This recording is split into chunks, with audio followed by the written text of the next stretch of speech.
एक नगर में 4 ब्राह्मण पुत्र रहते थे। चारों में गहरी मैत्री थी।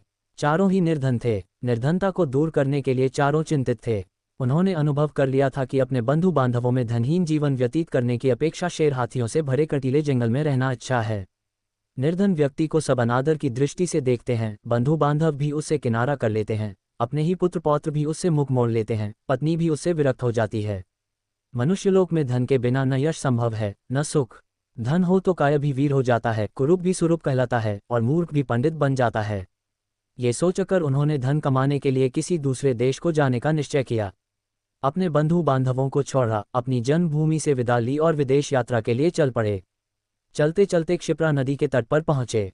वहां नदी के शीतल जल में स्नान करने के बाद महाकाल को प्रणाम किया। थोड़ी दूर आगे जाने पर उन्हें एक जटाजुधारी योगी दिखाई दिए। इन योगीराज का नाम भैरवानंद था। योगीराज इन चारों नौजवान ब्राह्मण पुत्रों को अपने आश्रम में ले गए और उनसे प्रवास का प्रयोजन पूछा। चारों ने कहा, हम अर्थ सिद्धि के लिए यात्री बने हैं। धनोपार्जन ही हमारा लक्ष्य है। अब या तो धन कमाकर ही लौटेंगे या मृत्यु का स्वागत करेंगे। इस धनहीन जीवन से मृत्यु अच्छी है।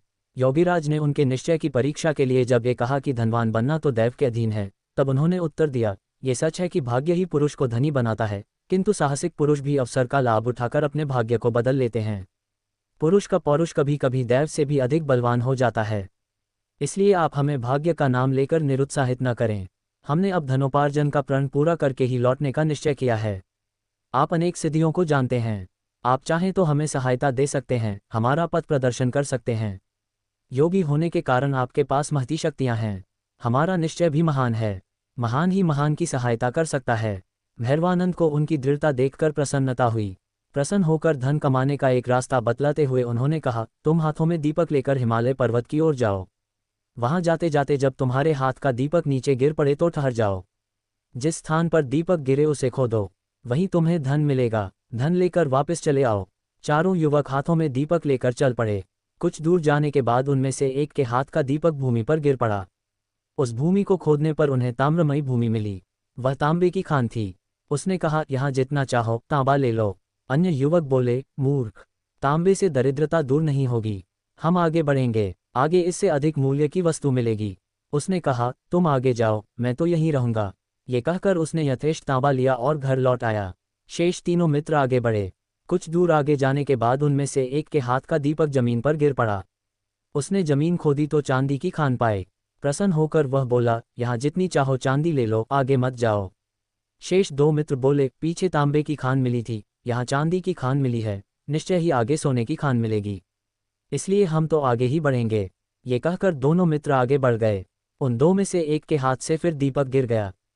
खोदने पर उसे सोने की खान मिल गई। उसने कहा, यहाँ जितना चाहो सोना ले लो, हमारी दरिद्रता का अंत हो जाएगा। सोने से उत्तम कौन सी चीज़ है? आओ, सोने की खान से यथेष्ट सोना खोद लें और घर ले चलें।